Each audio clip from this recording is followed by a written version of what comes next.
Uma análise de impacto regulatório, que é uma expressão que amedronta um pouco, parece muito sofisticada, mas acho que dá para ser traduzida de uma maneira mais tranquila, né? Basicamente, uma análise de impacto regulatório é um procedimento, uma ferramenta metodológica que permite que a elaboração normativa aí seja organizada e que fundamentalmente busque produzir atos normativos melhores, então atos normativos de mais qualidade. Então, a ideia aqui de uma análise de impacto regulatório é partir de um bom diagnóstico, de um problema regulatório claro, ter objetivos bastante claros, que eu saiba exatamente onde eu quero chegar, em quanto tempo, se possível, como que eu vou mensurar isso, e fundamentalmente que a partir de diagnóstico e prognóstico eu tenha opções regulatórias de como chegar nesses resultados e consiga avaliá-las e hierarquizá-las. Então, a ideia básica de uma análise de impacto regulatório é isso, partir de um bom diagnóstico, chegar num bom prognóstico e hierarquizar opções regulatórias de mecanismos de como chegar nisso, usando métodos de avaliação econômica, como, por exemplo, um método mais tradicional de custo-benefício. Então, vejo todas as opções à luz da diferença de custos e benefícios que elas me trazem, né? Agora, para a gente poder detalhar esse conceito, acho que vale a pena dar um passo atrás e pensar um pouco no que é uma política regulatória, que é onde a análise de impacto regulatório se insere, né? A gente usa essa ideia de política regulatória em diferentes momentos, com diferentes vieses. Então, eu falo usualmente de política regulatória quando eu estou trabalhando, por exemplo, com a política de energia, ou com a política de vigilância sanitária, ou de transportes terrestres. Então, nesse sentido, há uma política regulatória para um setor específico, um setor regulado.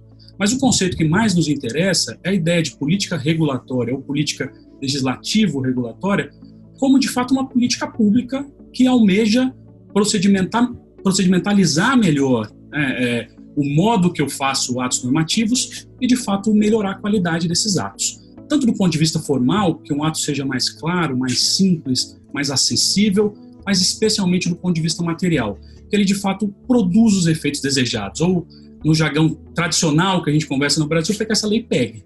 Então, essa ideia de ter uma política que pensa como criar outras normas, outras políticas, evidentemente que não é uma ideia nova, mas ela aparece com muita força, especialmente a partir de 95 e de 97, quando a OCDE, de fato, cria primeiros documentos para pensar política regulatória. Como é que eu consigo procedimentalizar esses processos de criação de normas para legislar melhor? Isso tem uma grande evolução, tanto do ponto de vista formal quanto do ponto de vista material. Diferentes ferramentas, eu posso pensar em controle de estoque regulatório, em testes legislativos, nos famosos sandboxes regulatórios que hoje estão muito em moda, mas certamente a ferramenta principal, o instrumento metodológico principal é a análise de impacto regulatório que a gente vem falando aqui.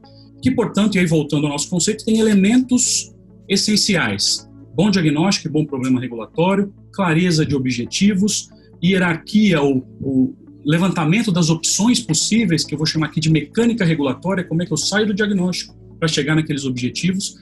A partir daí, uma decisão de qual é a metodologia econômica para eu avaliar essas opções, um relatório de AIR e, fundamentalmente, que esse relatório com as opções hierarquizadas sejam levados à tomada de decisão para aquele decisor final daquela política pública. E aqui reside um ponto super importante, né? Há um debate teórico sobre a análise de impacto regulatório sobre para que ela serve no final de contas. Ela deve substituir a decisão, né, numa visão mais tecnocrática de gestão pública, ou ela deve apenas simplesmente subsidiar aquela decisão? Então, eu tenho todo um trabalho que, aliás, tem que ter participação, tem que ter informação. Regulação boa é regulação informada, então participação de atores públicos e privados nesse processo. Mas, no final, eu levo isso ao decisor como um subsídio. Essa é a linha mais vitoriosa do ponto de vista de implementação da análise de impacto regulatório. Ela é feita, elaborada, com toda a transparência, mas, no final do dia, ela subsidia uma decisão final.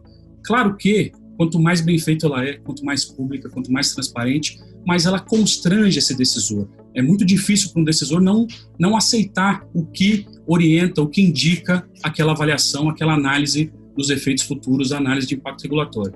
Então, nesse sentido, ela é muito boa para constranger e para obrigar o gestor público, que eventualmente não opte por essa linha, por essa decisão, a justificar os seus motivos, os custos técnicos e os custos políticos que estariam envolvidos numa decisão como essa.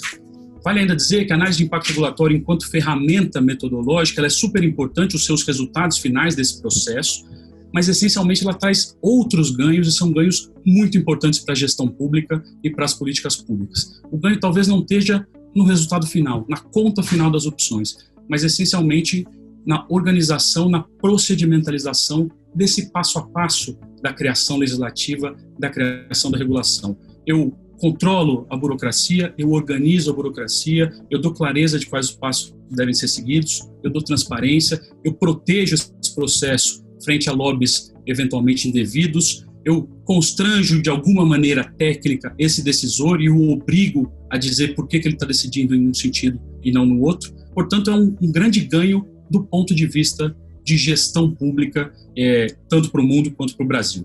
Para finalizar, vale dizer que esse assunto, embora já seja mais antigo no mundo, a política regulatória no Brasil, você tem um bom avanço ali de 98 a 2002, depois você tem um gap, embora existisse uma política chamada ProReg, que conseguiu alguns avanços, mas é especialmente a partir de 2016, quando o governo muda de estratégia, para de tentar colocar de maneira top-down a forceps, a ideia da análise de impacto para todas as agências, e passa a construir junto com essas agências e com as entidades públicas um jeito de fazer análise de impacto regulatório.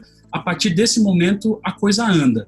Então, um uso que a gente tem chamado de soft power aqui, né, de guias de como fazer uma análise de impacto regulatório, diretrizes gerais de análise de impacto regulatório, até que sim eu crie uma cultura em todos os órgãos e entidades que devem fazer análise de impacto, que finalmente me permitiram que a IR vá para a legislação. Então, em 2019, na Lei de Liberdade Econômica e na Lei das Agências, a IR passa a fazer parte do nosso ordenamento, e no final, em 2020, em junho de 2020, finalmente sai um decreto, que é o Decreto 10.411, que finalmente obriga, com limites, a análise de impacto regulatório no governo brasileiro.